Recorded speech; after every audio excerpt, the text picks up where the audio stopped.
What's up, y'all? This is Brave, and I'm back with another review of Gen NYC. This is Season 1, Episode 2, and the episode is titled, What Happens in Brooklyn. Let's go ahead and get right into this review. So, first of all, we start off by seeing Ariana. She's still getting adjusted to New York. Riley, she's in Brooklyn, and according to her, it's hard to make friends in New York because everybody's a user. Everybody is trying to see how they can use somebody else to, bring themselves up a notch. Y'all, why didn't I realize that Charlie is 29 years old? Why is he here? I feel like he's too old to even be on this show at this point. Like, sir, you need some friends your own age. But nonetheless, we see Georgia and Charlie, right? So, they're with their friends, Dylan and Shay. Is Shay or is Shy? I'm going to say Shy.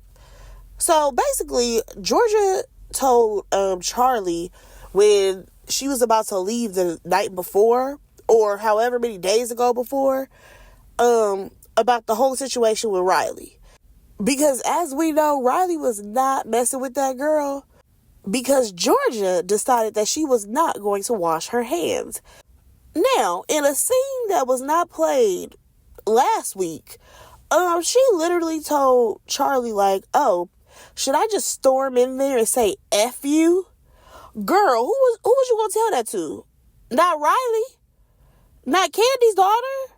Because, baby, we don't play about Riley. Stop playing. So, Georgia, she says that, it's really hard to read Riley. And Dylan, he's like, well, she likes to test people. Like, at some point, she threatened to punch me in the face. But now they cool. So, I'm just kind of like, why'd you even bring that up? Number one.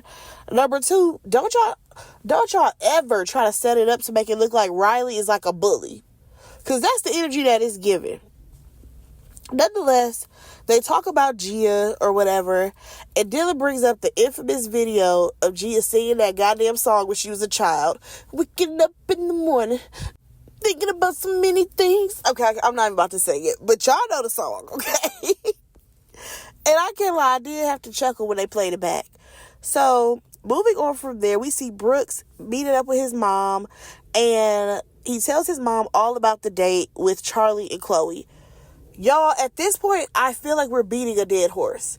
Like, Brooks, would you stop telling everybody this? And also, why are you even telling your mama? I want you to go ahead and let this die. Like, I would rather us see him have a conversation with his sister to be like, so how do you feel about Charlie? Do you think you're going to go out with him again? Like, can we get there? But his mom is like, listen, you got to make sure that boy respects your sister. And next thing you know, they're going to meet up with Gia and Teresa Giudice. And the families, they have been friends for about 3 years now because I think they met at like a Bravo con. So we learned that Gia actually helped Brooks kind of navigate, being a kid of someone who's a reality star. And as the two families, they start to talk or whatever, they bring up how Charlie called Gia a mouthpiece. And Brooks does admit that he needs to do better when it comes to addressing conflict. Yes, you do. At least you can admit that. Another thing, they go on to tell the parents about how Georgia don't wash her hands. Yeah, y'all, we didn't need this scene. I get what y'all were trying to do, but I don't care about the parents' opinion about this. Okay? Moving on. Dylan and Charlie, y'all. We learned that Dylan and Charlie are actually roommates. Dylan is supposed to be a poet/artist.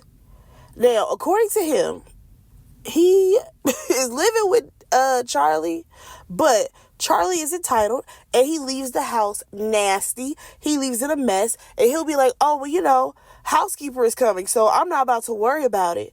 Y'all, that house was nasty. That apartment was disgusting. Like, ew. So, we learned that this guy, he calls himself an online entrepreneur? Because basically, he has hopped on every social platform and figured out a way to make money on it, okay? He does YouTube, he does Twitch, and really, he get his bread and butter from being an OnlyFans model. So, Then we jump on over to Charlie's dad's apartment, okay? Total opposite of Charlie, okay? Like, crisp, clean, nice apartment. And he's asking him, like, Charlie, how's trading going? And he's like, well, crypto's down 25%, but I'm going to keep on investing. Okay. So Dylan, he was asked by the producers, like, how do you think Charlie makes money or something like that? And basically Dylan was like, I don't think he makes money, but he gets an allowance. And I absolutely believe that. Like, he is like the typical rich kid that is still being carried by mommy and daddy. But then you also want to blame mommy and daddy for everything, if that makes sense. I just don't understand people like this. Nonetheless, the thing about Charlie is, to me, he's giving the type of guy who peaked in high school because he was rich and because he was popular. And he still operates like a teenager. And I cannot stand it, because it's like, grow the hell up. Now, Charlie says that his dad wasn't there emotionally, but he was there financially. And my whole thing is, yeah, but he's still doing that. Like, he's still there financially. But honestly, y'all, there are some situations where I feel like kids be like some little fuck ups. And it's not their parents' fault that they were fuck ups. But you gonna blame your parent for you acting out. Like, Charlie absolutely gives me the type of fucking kid that got whatever he wanted. And he got to do all the nice things. However, he was a little shit. He was a little asshole. And honestly, I feel like sometimes it is hard for parents to really be there for their kids when their kids is little fuck ups. And you basically try to give them the world and they still want to do their own thing. For example, you have Charlie, who is 29 years old. According to him, he is a crypto trader. However, he's using his dad's money to fund his trading. It's like a kid playing with Monopoly money. Like, you know what I'm saying? He didn't have to earn the money. He didn't do shit for the money. So, really, he's just playing. I feel like for Charlie, life is just a big joke. That's just how I feel. Moving on from there, Charlie decides to tell his dad about Dylan. I don't know why. I don't know if he was trying to get a reaction out of his dad or what. So basically, he's like, yeah, Dad, Dylan, he does OnlyFans. And his dad was cool with the whole idea and tells Charlie, like, okay, well, maybe you need to work out with him or whatever. But then, did y'all catch when Charlie was like, oh, so I could do, like, gay photos or gay sex with him? Or he said something along those lines, and I'm like, wait, is Dylan gay? Or are you trying to make a weird fucking joke? Like, I'm a little confused, because Dylan never said that he was gay. So I just don't know. I don't know. But I also feel like the reason why his dad said that maybe you need to go ahead and try to see what Dylan got going on is because he's tired of funding your fucking lifestyle. Your dad is absolutely tired of still carrying your ass at the age of 29. But we're going to go ahead and move on. Y'all, we see Amira and Ava have a conversation. Yeah.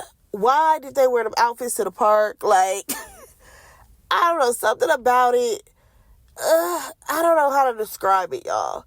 Like, I feel like from the clips that we've seen, I have not looked at her social media yet, but Amira has so much personality on her videos, but on this show, it's not giving that at all.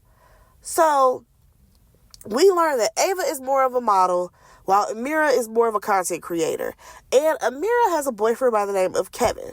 Now, this is her first serious relationship, and we learned that Ava, she has a new man in her life who she met through Charlie. His name is Hook. What race is he? He's white, because she refuses to date any other race but a white boy. Okay? So they talk about Charlie because, he had hooked Ava up with her boyfriend. And Amira is like, well, I think that you and Charlie have some chemistry. But Ava said, no, thank you. I don't want to be with a man who does not have goals. He does not have motivation. Like, she need a man with a plan. And we can clearly see that Charlie, he cool to hang around. If we want to laugh, have a good time, go out for drinks, sure. He know people in the city, but that is not who I want to date. And I can't knock Ava for that. Like, why should I date somebody who ain't got shit going on for themselves? No, thank you. Moving on, we see Ariana have a conversation with Hudson, and she has this idea that she wants to create her clothing brand called Adored Angels. And the brand is actually going to be a partnership between the two of them. They said that they've always had a dream of having their own clothing line together. And the thing is, she will be 51% owner. He will be 49% because that way she'll always have more stake in the company. So she tells him that she wants to get it back in contact with Riley. And of course she decides to reach out. Y'all, how'd she get Riley's number? Because we know, ain't no way Riley still got the same phone number from when she was 10. So, how you get that number, girl? We're going to go ahead and move on. Y'all, we see Ava and her daddy, Dame. I said, Dame, how many episodes you gonna be on, baby? Because you going to be here a lot, huh? Because, like, this is no different than when Boogie was on Growing Up Hip Hop. Dame Dash has a son named Boogie, and the show was supposed to be about Boogie and a couple of other kids who are, kids of hip-hop artists. But Dame was always on the camera, and here he go again. Like, how much are they paying you, sir?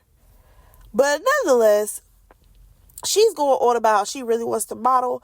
However, her dad feels like, no, you need to come run one of these businesses that I have. No, she don't. And here's my thing.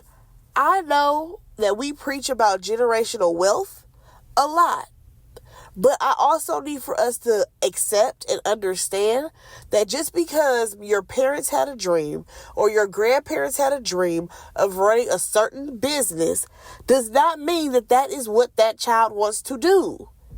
Your kid does not always want to follow directly in your footsteps. A lot of them want to make their own choices.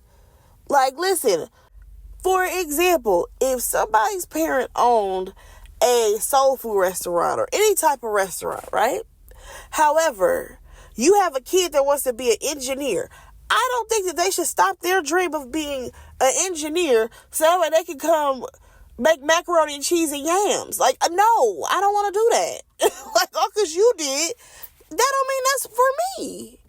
And no offense, Dame, but the way your businesses be tanking, she don't need to be over there. Maybe, her mom's business may be better than yours.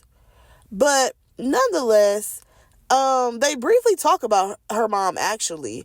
And the parents still don't get along. Y'all, it's been years. Ava is grown. I'm pretty sure her little sister is grown as well. And Rachel Roy and Dame Dash still have beef.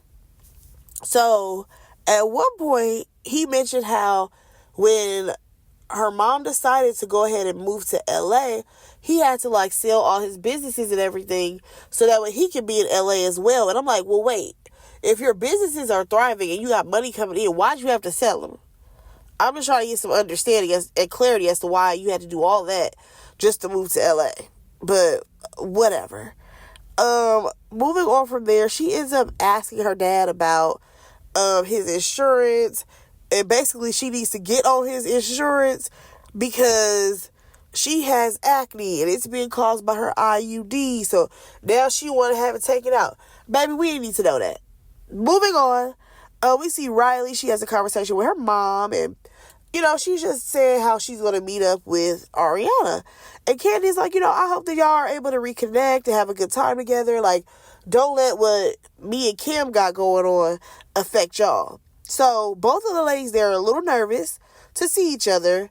But when they saw each other, it was kind of crazy because both of them were like, oh my gosh, you look so different. And honestly, when they played them old clips, baby, they look like total different kids. Okay? Total different kids. Like I already said, Riley looked just like her grandma when she was younger. But now she looks more like Candy. As for Ariana, baby, total different person. Moving on from there, the both ladies, they basically say that they are willing to rekindle this friendship. Candy ends up sending them a photo of them when they were younger. And it seems like Riley is going to be one of the people that's showing Ariana around in New York. We see Amira and her boyfriend. They go on a date playing mini golf. Yeah, didn't really care about that. All I know is that he loves her for her and not because of her being a content creator. Moving on, we do see Charlie invite Georgia out, and it's clear that Georgia is still feeling a way about Riley. And a few members of the crew decide to hang out. We have Riley, Shy, Dylan, Brooks, Ariana, and Hudson, right? Now, Brooks, Ariana, and Hudson have not arrived yet. However, for some reason, Charlie is sitting around talking about Ariana, talking about how Kim is losing her house. What the fuck does that have to do with her? Kim and her actions has nothing to do with Ariana at this point. What are you talking about? Now, here's the thing. In the confessional, though, Brooks says that Charlie had an issue with more housewives' kids on the show. Honestly, sir, you're too old for the show. So what are we talking about? Also, there wouldn't even be a fucking show if it wasn't for housewives' kids. Be so fucking for real, because we don't even know your ass. We don't know you. We never would have checked for Georgia. We don't know Shy. We don't know Dylan. Stop playing. If it was not for Brooks, Riley, Ariana, and Gia, we would not care about none of y'all.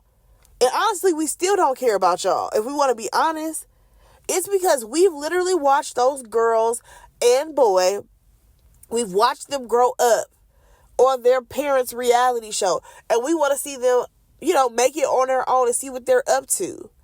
Like, please know that if it was not for them, you wouldn't even be here right now. So, Ariana, she gets there with Brooks and Hudson. And when I tell y'all, that girl was being very sweet. Very sweet, but it was very clear that Charlie is on some bullshit.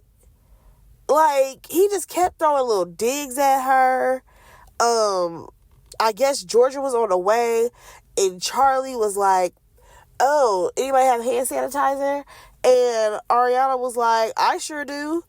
And she's like, he's like, how do you know about that? She's like, I talk to people. Sir, why are you catching attitude with this girl? So then Charlie decides to, again, be an asshole. He's bringing up Chloe just to get under Brooke's skin. And I'm just like, I need for y'all to let this shit go. Like, nobody cares. Chloe, don't you ever go on another date with that man. Georgia comes in, and she swears that she washed her hands before hugging Riley. I don't trust that hoe. I feel like she may have wiped her ass with her bare hands just so that she could be fucking spiteful and hug Riley. I don't know. I just don't trust her ass. I don't believe her. So Charlie ends up pulling Georgia outside to complain about Ariana. And says that she's acting like a bitch. I said, acting like a bitch? That's you. You're acting like a bitch. So with all of this happening, he over here trying to throw digs at Hudson, and I'm just like, dude, who do you think you are? Like, for some reason, Charlie thinks that he's the main event of this fucking show. Like, dude, you could absolutely be going season 2. Okay, so then we see the girls, they talk about, the Georgia situation, and baby, listen, once we learned that heifer, she sits on public toilets, like the public restroom toilets, she sits her ass on the bare seat, I'm done. I'm absolutely done. I said, girl, you mean to tell me you don't look to your left or your right in that stall, or sometimes in the back of the stall where they have all those sheets where you're supposed to pull them down, baby. Pull them down.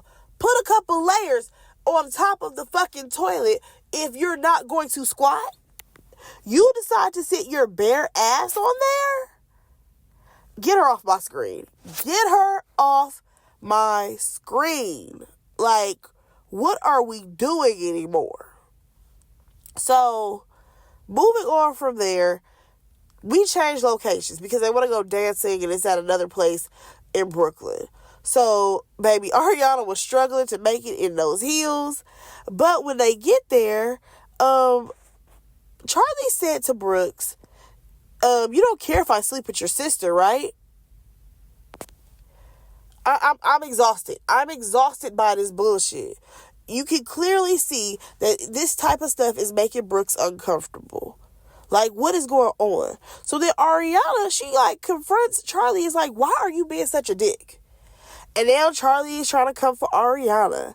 And it's like, why are you even talking to me? Sir, because she had a fucking opinion and she wanted to say something. Okay? And here's the thing. What pissed me off is that boy said, oh yeah, she was groomed for this and like all this fake beef. I said, oh, okay. Baby, you are so mad. You are so mad that these housewives kids for sure are going to get more camera time than you. People already know who they are. You are jealous as hell. And that's crazy because you have come at each one of them sideways. Each one of them. Like, it's really terrible. Like, he needs to go. I'm so over him. So, at one point, Hudson steps in and is like, what the fuck going on? Because, baby, Hudson don't play about Ariana. We already know that. He don't play about her. And Charlie decides to get all dramatic and be like, because we can go around the corner and, like, basically have a fight. Sir, please. Because, listen, when Hudson used that body weight that he got and knock your scrawny ass out, I don't want to hear it. Like, what the fuck is going on? Y'all, I feel like Charlie is about to be a problem. I'm over him. It seemed like somebody gonna try to come for Riley. And again, we're riding for Riley. So you're never gonna win, especially not on social media. But y'all, that was the episode. Let me know what y'all thought about it. Go ahead and like, comment, and subscribe to my channel. And I will talk to y'all in my next review. Bye, guys.